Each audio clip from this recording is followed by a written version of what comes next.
Intro. 5, 4, 3, 2, 1. Welcome to Courageous Conversations with Teresa W. Gamble, powered by Concierge Resource Professional Consultants.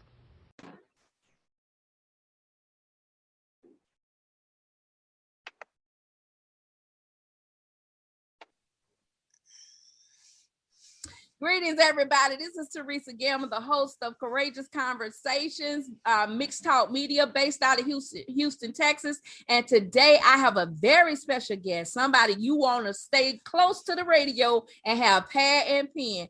This is a new sister, a new friend of mine. She is from Baltimore, Maryland, but she has shifted to Jacksonville, Florida, my native city. And baby, she got some tips for y'all today. She is Kimberly L. She is the financial strategist. She's an author. She's a speaker. And she has over 20 years in corporate America with various titles that we're going to learn about in our storytelling moment. So without further ado, welcome Miss Kimberly L. Manning to the show, and we're going to get to talking about those financial strategies we need to learn and know as people in a community of color. Thank you, ma'am. Well, thank you for having me, Miss Gamble. Let's go in. Let's make it do what it do and educate our people so we can all go to the next level with new conversations, new ideologies, and new ways to execute. Yes. We was having a pregame before we went live, and it was getting so good. I said, we got to share this to everybody. So we were having a conversation. We were talking about some of the conversations she's been having with potential clients about what if, with their holistic financial health. That's the best way I could describe it. So Kim, before we get into that, tell us, who is Kimberly L. Manning and why financial strategist? Well, Kimberly L. Manning, first and foremost, is a child of God. So let's start there. So everything else is the icing on the cake. As I say, I've been in corporate America. I've probably been out of corporate America for about 10 years. But I think when God aligned me for this journey, I realized I was always someone's caretaker. As a single person, no kids, I became the go-to. Everything, finance, scholarship funding, education, caretaker.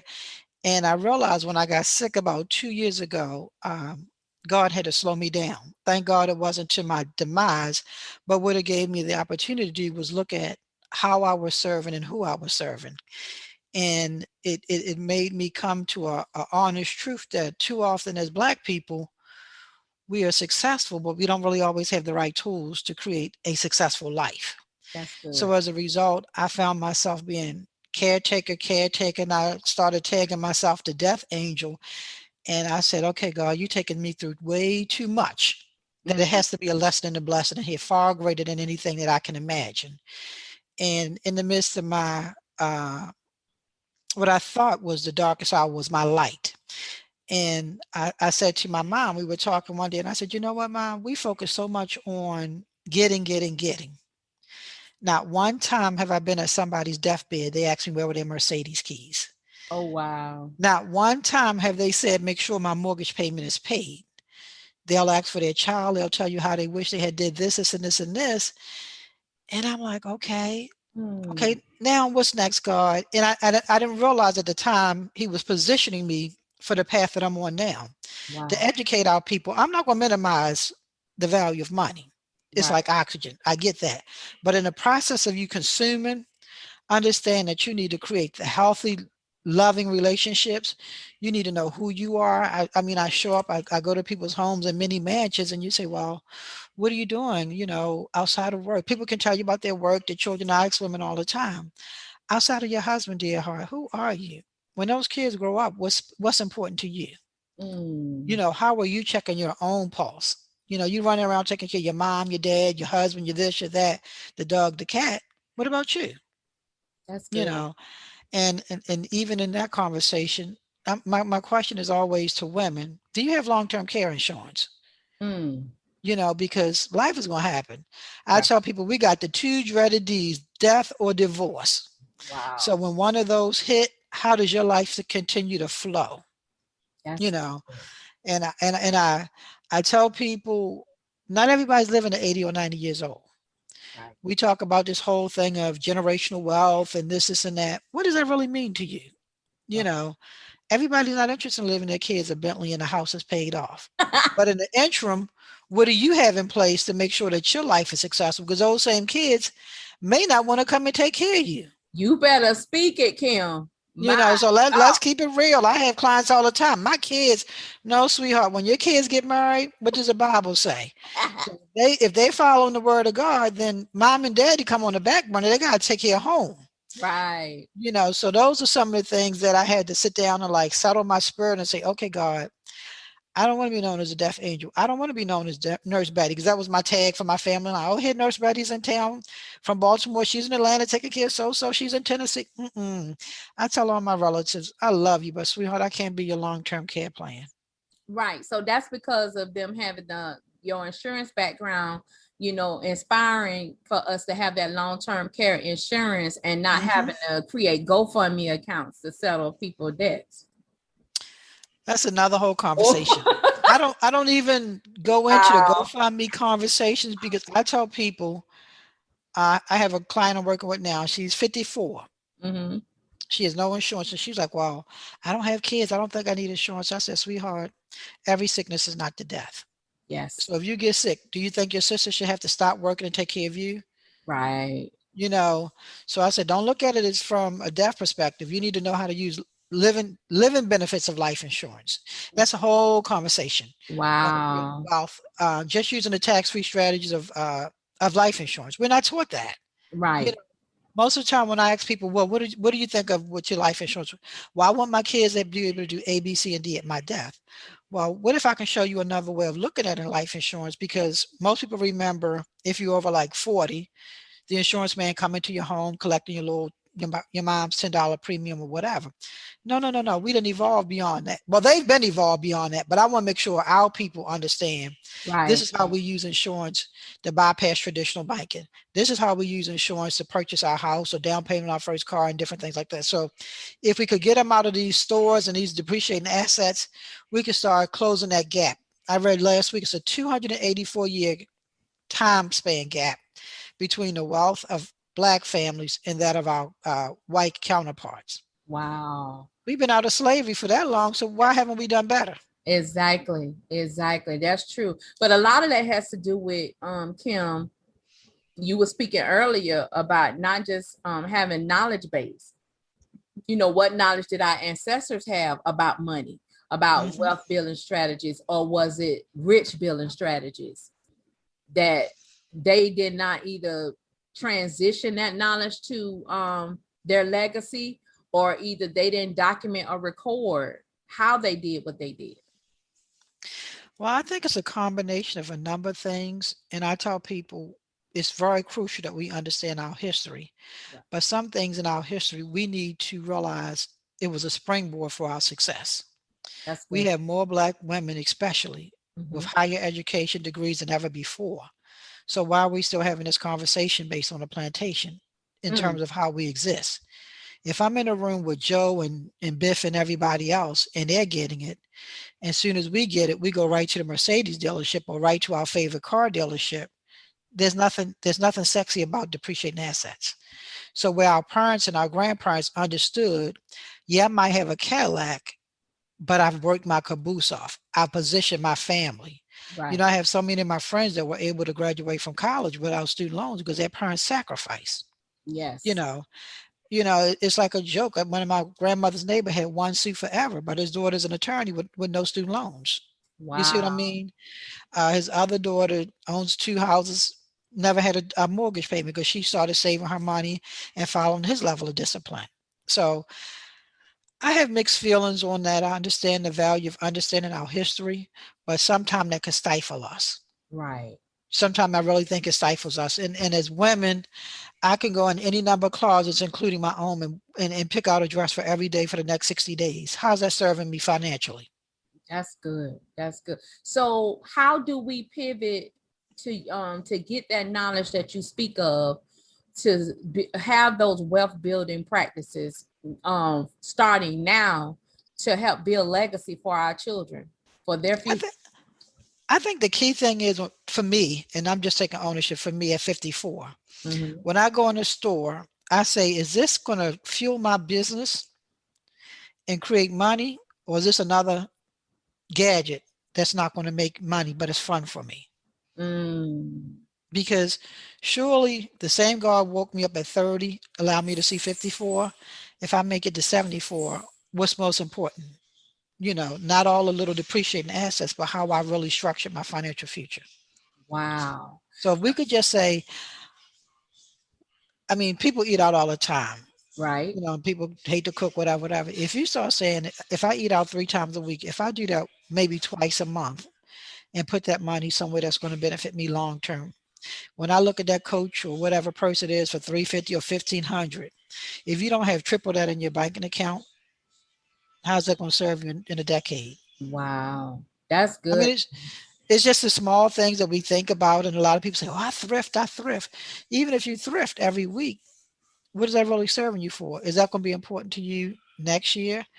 You know, I, I think I'm learning, me included. We have to take a larger look at not just what I want today, but what's going to serve me in 10 years, what's going to serve me in 20 years, and possibly 30. Wow. So you're Everybody talking wants about to. that. So you're talking about that long-term vision. That's that vision we need to have now, not the immediate and the short-term vision for pleasure. Absolutely.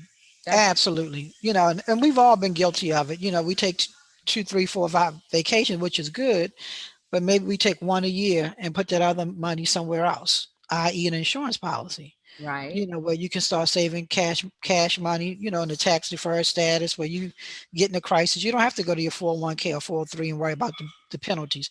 Borrow from yourself. Mm. Borrow from yourself. So Wow. even like with my niece, she's 4 years old. I bought her a policy because I learned from the other man that instead of buying depreciating assets, he was saying, "Oh, I can't wait till my grandson turns 18." And I'm thinking, "Oh, he's going to tell me about some Nike stock or something, something huge." And he was like, "Oh no, Kimberly, everybody knows insurance." And I'm like, "Not everybody in my community. This was a few years ago." You Wow. know. So meanwhile, our reality is, we'll spend $100. Like the other week, I was out with a cousin, and her grandson is 4. And she was like, "Oh, these tennis shoes on sale." I'm like, "Really, $60? That's sale? That's more than I want to spend." But that's just what we get accustomed to. So when our Right. kids get older, what do they want? The $60 tennis shoes are now 360. Mm. But at the same time, do they even have $360 in their little accounts? Exactly. Robbing Peter to pay Paul. Right, right. And these parties that people give pre-pandemic, one of my goddaughters, and she does very well. Her and her husband spent like $1,200 on a 4-year-old's birthday party. So Mm. I had to pull up afterwards and say, "Sweetheart, most of these people under normal circumstances you don't even see. Right. You got a house, you got a mortgage, you could have had a cookout. You see, you could have had a cookout for $25. Maybe not 25, but you know what I mean. So it's just putting out priorities in order." Wow. Okay.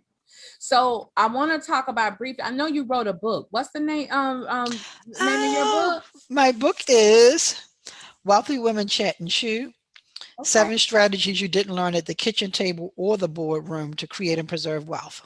Okay. So where can we purchase your book at, Kim? The book is on Amazon.com or my Okay. website, www.emergingwealthstrategies.com. That's amazing. So I know from this book that you're getting ready to evolve and expand your program further to often financial strategy coaching for women. Am I correct? Absolutely. So can you, without telling the whole gamut, y'all gonna have to contact Kim to get more details about her program. What is the purpose of this financial strategy coaching program for women? Just give us a brief summary or brief description of what it's about and how they can reach you if they want to learn more. The program is called Wealthy Woman Growth Accelerator, and it helps us redefine wealthy from a holistic standpoint to a financial standpoint. Um, I think there's so much conversation about acquire more, understand stocks, do this, do that. We have to take a true ownership of ourselves as well as our purse to really pursue um, any real wealth outside of just being a part of the capitalistic society. Good. So in that said, we want to have the mental, the physical, the emotional, and the wealth component all operating at a next level to create the real success we want. Wow. So who is this coaching program for? The coaching program, I say, is for the GEDs to the PhDs who are ready to create. Wait, say that again. From the who to the what? From the GEDs to the PhDs, because my GEDs sometimes have more money than my PhDs and my MDs. Let me be very clear on that. So I always tell people we need to understand how to create our own financial system, understanding our retirement strategies, and how to create legacy wealth. But throughout all of that, I have a therapist, I have a medical doctor, different people to engage us in the holistic components as well as the traditional monetary components. Wow. So y'all gonna have to reach out to Kim to find out about this amazing coaching program. Because of this recent pandemic, we need to develop new financial strategies. And it's like she said earlier, don't take out a loan, borrow from yourself. Well, Teresa, what does Kim mean? Then you need to reach out to Kim. So Kim, before we sign off for today, tell everyone how can they find you and how can they connect with you to learn more about your services in insurance, your financial strategies, as well as getting involved with your coaching program. Absolutely. They can call me directly, 443-363-3315. And how can they, go ahead. Or they can email me at kmanning@emergingwealthstrategies.com. And your website is emergingstrategies.com, correct? No, it's emergingwealthstrategies.com. Thank you for correcting me. So you all heard it right here on Courageous Conversations. We need to have a holistic approach to our financial wealth generating practices, especially since we've been in the midst of a pandemic, because it really have not started. It may have declined, but now it's back on the rise. So I highly recommend you to reach out to Ms. Kimberly L. Manning, the financial strategist, where she working with women. Do not think because everything is all good now. What if there's some uncontrollable circumstance happen that puts a hole in your financial pocketbook? What would you do? Kim L. Manning is the expert you need to see. Thank you, Ms. Manning, for joining and gracing our collective family of the conversation. This is her first appearance, but it will not be her last. We're going to get more deep into their life insurance, more deep into some of the things that you need to learn how to borrow from yourself to eliminate debt and create wealth. Thank you for listening. This is Teresa Gamble, Courageous Conversations. We want you to stay connected because we are here to keep the conversation going, to highlight Black business owners, highlight services and products and experts we need to know, and to change our trajectory of our future from just gaining money, but building wealth. Thank you so much, Kimberly L. Manning, and everyone else. Stay tuned. You've been listening to Courageous Conversations with Teresa W. Gamble. Courageous Conversations is powered by Concierge Resource Professional Consultants. Would you like to be a guest and have your stories, lessons, and best practices be captured in our audio encyclopedia? We're currently reviewing applications for future guests to join us, and we're especially interested in creating space for long-standing or multi-generational Black-owned businesses. For more information and to be considered, please email info@crpcnow.com to request an application. And remember, do not get weary in well-doing. You shall reap if you faint not. Galatians chapter 6, verse 9.